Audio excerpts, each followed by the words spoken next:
আসসালামু আলাইকুম। আমি আপনাদের আজকে একটি শিক্ষণীয় ঘটনা শোনাব। রাসূল সাল্লাল্লাহু আলাইহি ওয়াসাল্লামের সাহাবীদের ঈমানের দৃঢ়তা। খলিফা হযরত ওমর রাদিয়াল্লাহু তাআলা আনহু এর খেলাফতকাল তিনি ১৯ হিজরি সনে রোমানের বিরুদ্ধে একটি সেনাবাহিনী পাঠালেন। সেই বাহিনীতে ছিলেন সাহাবী হযরত আব্দুল্লাহ ইবনে হুযাইফা আস-সাহমী রাদিয়াল্লাহু তাআলা আনহু। রোমান সম্রাট প্রায় রাসূল সাল্লাল্লাহু আলাইহি ওয়াসাল্লামের সাহাবীদের ঈমান ও বীরত্বের কথা শুনতেন।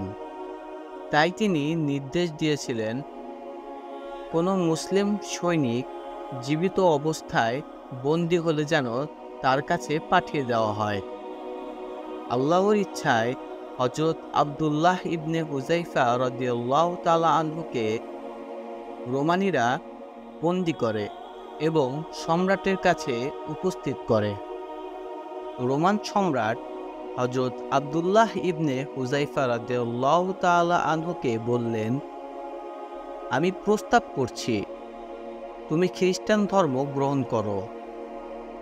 যদি তা করো তাহলে তোমাকে মুক্তি দেব এবং তোমাকে সম্মানিত করব। বন্দী হযরত আব্দুল্লাহ ইবনে হুযাইফা রাদিয়াল্লাহু তাআলা আনহু খুব দৃঢ়তার সাথে বললেন,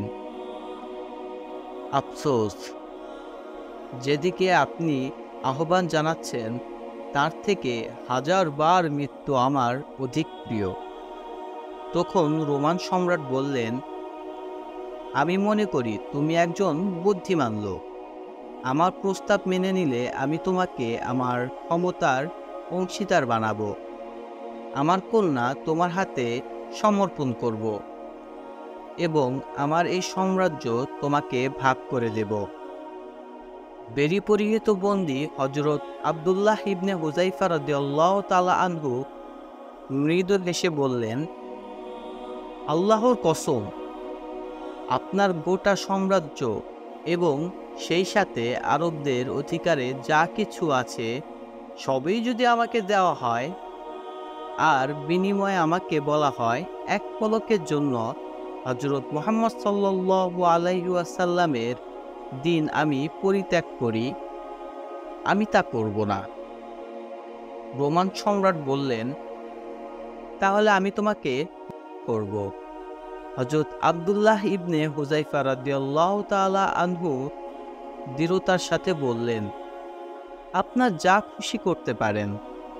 এরপর হযরত আব্দুল্লাহ ইবনে হুযাইফা রাদিয়াল্লাহু তাআলা আনহুকে কুলে চড়িয়ে হাত পা বেঁধে ঝুলিয়ে খ্রিস্টান ধর্ম গ্রহণ করতে বলা হলো। এতে রাজি না হয় বিশাল এক কড়াই এনে তাতে তেল ফুটানো হলো। টগবগে সেই উত্তপ্ত তেলে ফেলা হলো একজন মুসলিম বন্দীকে। ফেলার সাথে সাথে দেহের গোশত ছিন্ন ভিন্ন হয়ে হাড় পৃথক হয়ে গেল। সেটা দেখে একবার হযরত আব্দুল্লাহ ইবনে হুযাইফা রাদিয়াল্লাহু তাআলা আনহুকে আবারও খ্রিস্টান ধর্ম গ্রহণের আহ্বান জানানো হলো। এবারও তিনি মৃদুভাবে তা প্রত্যাখ্যান করেন। সম্রাটের নির্দেশে তাকে উত্তপ্ত কড়াইয়ের নিকট আনা হলো। এতে হযরত আব্দুল্লাহ ইবনে হুযাইফা রাদিয়াল্লাহু তাআলা আনহু এর চোখে পানি চলে আসলো। এতে তার মন পরিবর্তন হয়েছে মনে করে সম্রাট তাকে আবারও খ্রিস্ট ধর্ম গ্রহণ করতে বললেন, কিন্তু তিনি তা আবারও প্রত্যাখ্যান করেন। তখন সম্রাট জিজ্ঞাসা করল, তাহলে কাঁদছো কেন? হযরত আব্দুল্লাহ ইবনে হুযাইফা রাদিয়াল্লাহু তাআলা আনহু বলেন, আমি এ কথা চিন্তা করে কেঁদেছি যে এখনই আমাকে এই কারাইয়ের মধ্যে নিক্ষেপ করা হবে এবং আমি শেষ হয়ে যাব।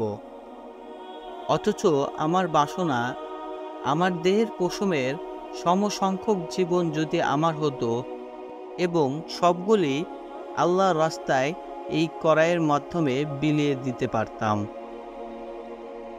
সত্যই আল্লাহ রসুল সাল্লাল্লাহু আলাইহি ওয়াসাল্লামের সাহাবীদের ঈমান ছিল পর্বতের মতো অটল। আল্লাহু আকবার। মহান আল্লাহ তাআলা আমাদেরকে রসুল সাল্লাল্লাহু আলাইহি ওয়াসাল্লামের সাহাবীদের মতো ঈমান দান করুন। আমিন।